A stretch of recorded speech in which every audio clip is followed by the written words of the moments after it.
about in this is number 20, Kentucky, at number 1, Georgia, which is at 7 p.m. Eastern time on ESPN. And the big storyline, honestly, Dalton, is whether or not Georgia is the number 1 team in the country.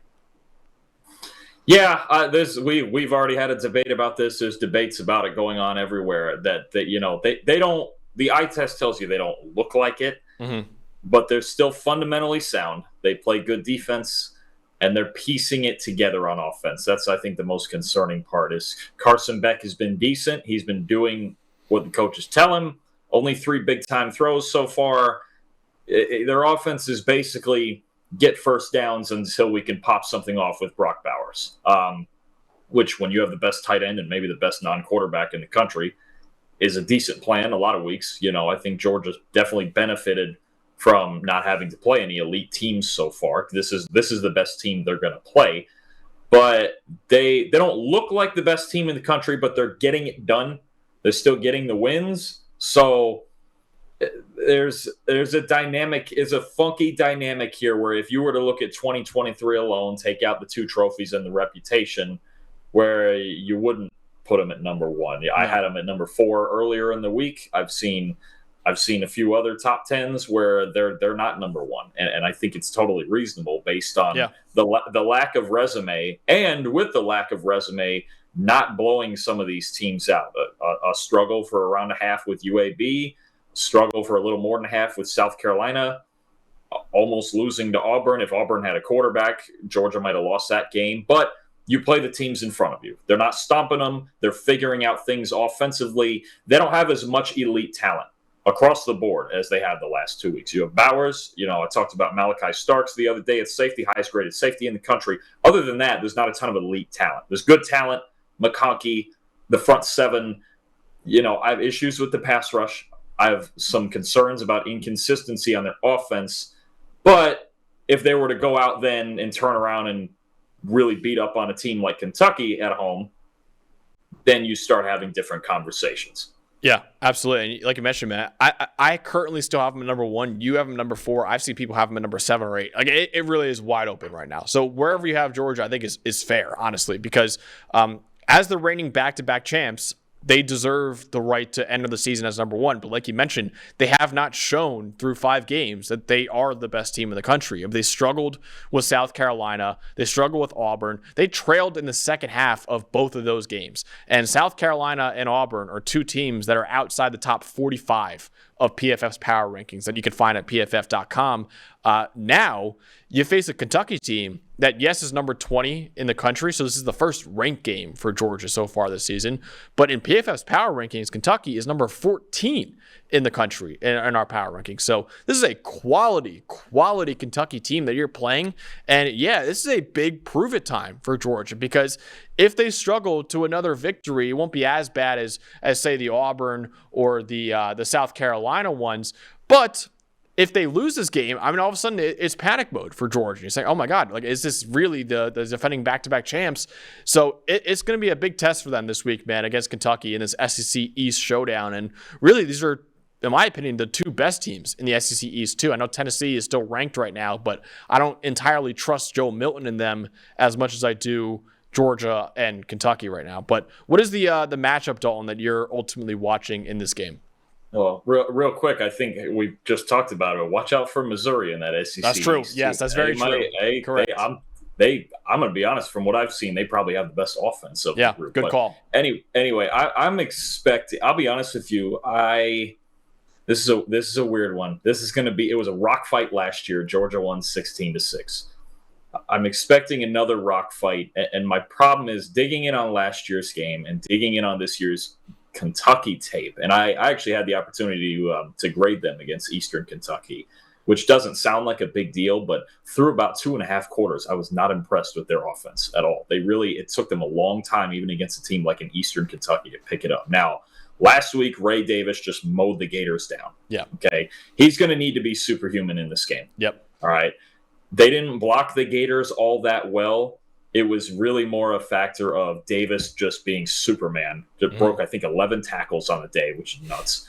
And the Gators took a lot of terrible angles when fitting their run game. It was just bad angles and missed tackles. The Gators coaches are probably going to look at that film and then they're going to need a shot or two. But my problem with Kentucky, and it's very much they went into the game last year like this. I know how they can stay in the game. Play defense. They sat back and very soft. Look, Brock Bowers last year, he only had 2 catches for 10 yards on him. They played deep zones. They sat back, often bringing only 3-man rushes, cover 4, sit back and keep ourselves in this game, right? I know that they know how to keep themselves in the game. I don't know what their plan is to win the game. Mm-hmm. Devin Leary, I just don't know. It's not enough. You're not going to beat Georgia like last week throwing the ball. They threw the ball for 80 or 85 yards on Florida. You're not beating Georgia like that. No. You're just not. You very rarely beat Georgia running the ball. If you look at, so Auburn got off running the ball a little bit, but if you look at how you run the ball on Georgia, it's quarterbacks. In 4 of their 5 games, the opposing team's leading rusher was the quarterback. They have yet to allow a running back to rush for 60 yards on them this year. So that's really the read option dynamic, the design quarterback run dynamic is non-existent in Kentucky's offense. If I remember seeing right, I don't think they have positive yardage rushing from the quarterbacks. Devin Leary doesn't run the ball. No. They throw quick passes, they get the ball out, and otherwise they just turn around and hand it to Davis.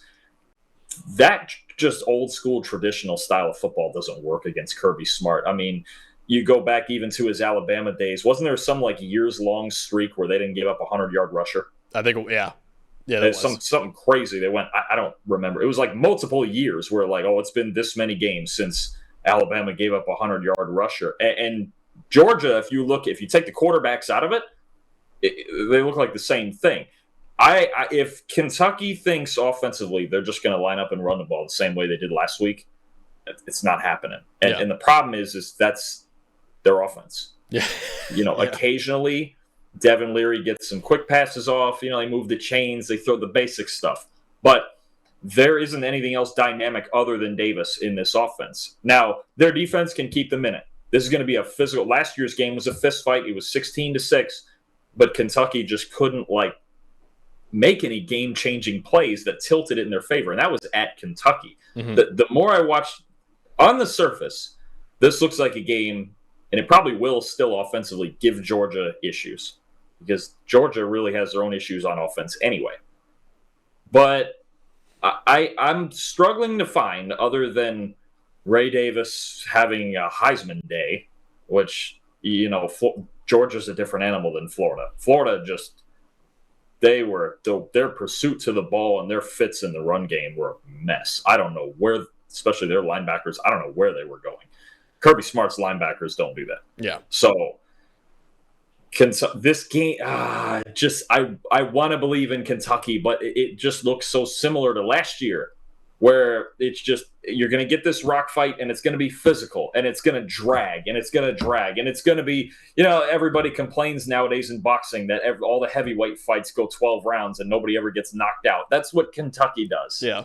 And I know how they can drag this out. I know how they can not embarrass themselves, but I'm struggling to find where they can win.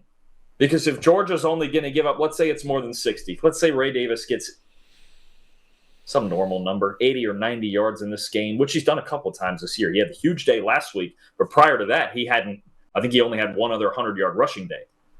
So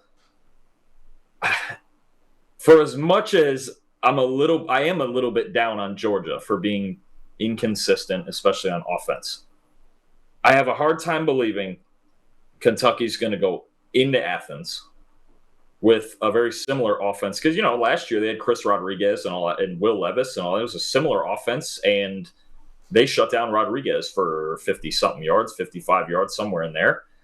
And he's in the NFL now. Mm-hmm. I'm trying to find the breakthrough for Kentucky, and at least on the tape, and I know what they did against Florida last week, I can't find it, because Georgia's on a different level from Kentucky and Florida and the rest of that division. So unless Missouri's offense is that wild, but we're going to take them out until later. I'm struggling to find it for Kentucky. I'm struggling to find. They scored 6 points last year with Will Levis as their quarterback, and Devin Leary's he's not Will Levis. No, he's not.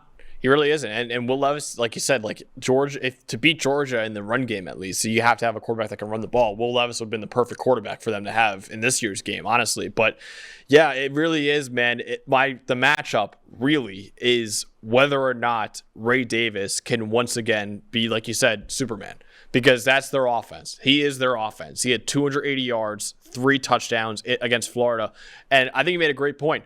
A lot of that, Florida was taking horrible angles, and the linebackers were not getting into the gaps like they were supposed to. You never see that in a Kirby Smart defense. In fact, if any of his linebackers take the wrong angles or go in the wrong gaps, they'll probably get their scholarships taken away, man. So the Kirby Smart, if there's one thing he does, man, it is he coaches that front seven harder than anyone else probably in college football. So you won't see them take wrong angles. So then it comes down to whether or not Ray Davis can just bounce off Georgia defenders, which we haven't really seen any running back be able to do in a very, very long time. So on the season, though, Ray Davis is playing really well. He's right now second among all running backs in the country with 5.9 yards after contact per attempt. Now, I will say Georgia's run defense, because they don't only have the dudes that they had in the last 2 years, Georgia right now is 40th in the Power 5 in EPA per rush. So it hasn't really been as dominant of a run defense as you've seen from the Bulldogs in the last 2 years, but it's still a very, very well-coached team, and I don't think Ray Davis can be able to rush for 300 like he did against Florida. But ultimately, I think Georgia should just stack the box, man, and make Devin Leary beat you, because he hasn't really had to yet. All he's been doing is relying on that run game, and I think you can't let Ray Davis beat you. You got to make Devin Leary beat you. But ultimately, will Ray Davis have his Heisman game, Dalton, and will Kentucky pull off the upset, or will Georgia silence some of its doubters with a win over the Wildcats? I think Georgia's going to silence us for a little bit. Now if they go and win this game 16-6 like they did last year, maybe not. I'm going to take them. It's in Athens. I'm going to take them a little better than that. I'm going to take them 23-6. Okay. I think they'll find enough. I think there's ways that Kentucky can stay in this game for a while. But like you said, the overall on Georgia's run D doesn't look as good as past years, but you look at a lot of their negative plays, and it's with the quarterback running the ball. Mm-hmm. And that's just something Kentucky doesn't have. They don't have. Peyton Thorne's not going to take off running Robbie Ashford. These guys Auburn had. Spencer Rattler scrambled for a lot of yards in that game. Devin Leary just doesn't move like that. The Kentucky just doesn't have that dimension in their offense. So it's going to be, if Kentucky wins this game, it's going to be something. I think it's going to be something wild, like 10-6, or something where Georgia's offense just completely shuts down, or you get turnovers. But Carson Beck, the one thing for him on a positive side is he hasn't really turned the ball over at all. He's only got 3 big-time throws, but I believe he's only got 2 turnover-worthy plays. He doesn't give the ball away either. He gets rid of the football, as we talked about Monday, and he just puts it in a decent enough spot to get a first down. So I'll take Georgia 23-6. I think they're going to silence the doubters for a bit. People are going to, okay, you beat Kentucky. They were number 20. That's a little better than the last 2 weeks. And I think it would be a good week for them to assert themselves. Now, if their offense comes out against a good Kentucky defense and looks really good, let's say this game gets, let's say they win this game by 30, or there's something like that happens, we might start talking Georgia back into the top. Maybe the top spot, maybe the top 2 or 3. For me, I had them at 4 just because the eye test and all that. It's an interesting game for Georgia to see how well this goes, but I do think they're going to win. This Kentucky team, Ray Davis did what he did last week, but there's not a ton of balance, and I think Georgia it's a whole different animal than Florida's defense. You're not going to bounce off 11 tackles. Yeah. You're not going to just get these horrible run fits. That doesn't happen for Kirby Smart. I'll take the Bulldogs in a reasonably convincing, like 23-6 win. Yeah, that's fair. I got Georgia as well. I got Georgia 31-20 in this game. I think Kentucky's offense is a little bit more But I do think Georgia, man, gets his first ranked win of the season and quiets some of the doubters. Not all of them, but some of the doubters. I don't see Kentucky matching up with Georgia very well. Because like I said, that run game, I just don't think it'll be able to be as dominant as it is against Georgia.